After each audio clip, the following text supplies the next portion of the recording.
नवाज शरीफ साहब हैं, उन्होंने वो एक सच्चे आदमी हैं, दर्द दिल रखने वाले आदमी हैं, ये सारी दुनिया जानती है।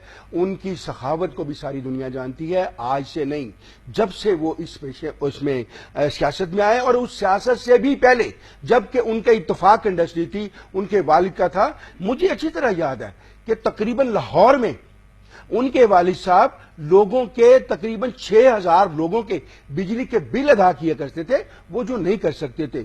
हजारों लाखों औरतों की उन्होंने शादियां की हैं। वो इस दर्द दिल रखने वाले इंसान है और पाकिस्तान का वाहिद लीडर है जो मुहिब वतन है, जो अपने लोगों से मोहब्बत करता है, उनके मसाइल को समझता है, उसे दर्द करने की कोशिश करता है। आप देखें कि उसकी हर मसले पर नजर है और हर उस मसले पर वो जाकर उसको हल करने के लिए कोशिश कर रहा है। वो हाथ पे हाथ धरे बैठा नहीं है, हर काम के लिए वो भागा फिर रहा है। अगर कोई चीज चाइना से अवेलेबल है तो वहां से, अगर कोई रशिया से अवेलेबल है तो वहां से, कहीं और से अवेलेबल है तो वहां से। दोबारा आपके पास आते हैं जी। शेख शहजाद यूनुस साहब, एक अहम कि दानियाल अजीज साहब ने कहा है कि इमरान खान साहब लाशों की सियासत करना चाहते हैं और वो जानती भी रही हैं, और उन्होंने इसी मौके पे जहादी तंजीमों के साथ उनका मिलकर उनके साथ अपना तफरी फैलाने की कोशिश करेंगे। देखिए, दानियाल की जवाब बात मैं करना चाहता हूँ। इस तरह के मदारी जो हैं, आपको पता है हर हुकूमत में हमने देखे थे। शरफ के साथ भी ये डगडगी बजा रहे थे, अब आके यहाँ पे अपना वो दाल कर रहे हैं, लेकिन इनको वजारत नहीं मिलेगी।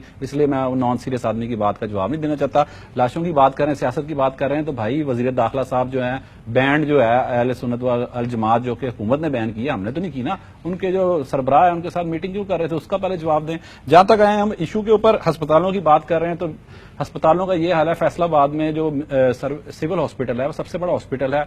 वहां पे जो हड्डी का जो वार्ड था, वो इन्होंने, इतनी इनकी अक्ल है कि उसको फर्स्ट फ्लोर पे बनाया है। फर्स्ट फ्लोर पे बनाया है और वहां पे लिफ्ट नहीं है। मुझे बताएं कि जिस बंदे की हड्डी टूटी हुई हो वो सीढ़ियां चढ़ के जाएगा फर्स्ट फ्लोर पे, तो ये तो इनकी हालत है।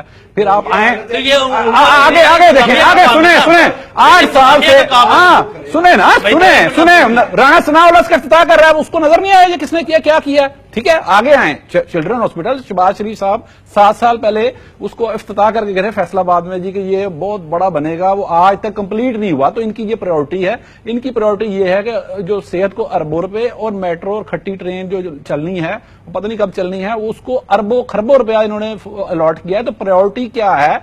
एक ट्रेन प्रायोरिटी है कि अवाम की जो सेहत प्रायोरिटी है। यही एक इख्तलाफ है जो कि इन लोगों को समझ नहीं आता।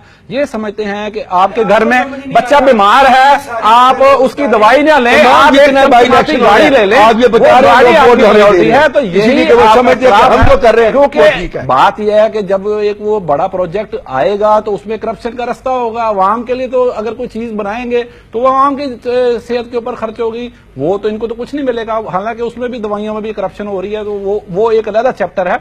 फिर उन्होंने कहा जी नवाज शरीफ साहब दर्द दिल रखते हैं, इतना दर्द दिल रखते हैं कि जाती उम्रा की जो 4 दीवारी है उस पर अवाम के टैक्स की पैसे 55 करोड़ रुपया किस हैसियत से उन्होंने लगाया, जो सड़क पे 4 अरब लगाया वो किस हैसियत से लगाया। इतने दर्द दिल हैं, बच्चियों की शादी करते हैं, उनको ये शर्म नहीं आई कि पाकिस्तान के जो टैक्स पेयर की मनी है वो अपने घर के उनके लगा रहे हैं। अवाम उसका जवाब दे। मैं आपको शर्म आनी चाहिए, मैं टैक्स देता हूँ, आप लोग टैक्स ही नहीं देते, आप लोग हमारे टैक्स के पैसे कैसे अपने घर के ऊपर रखते हैं।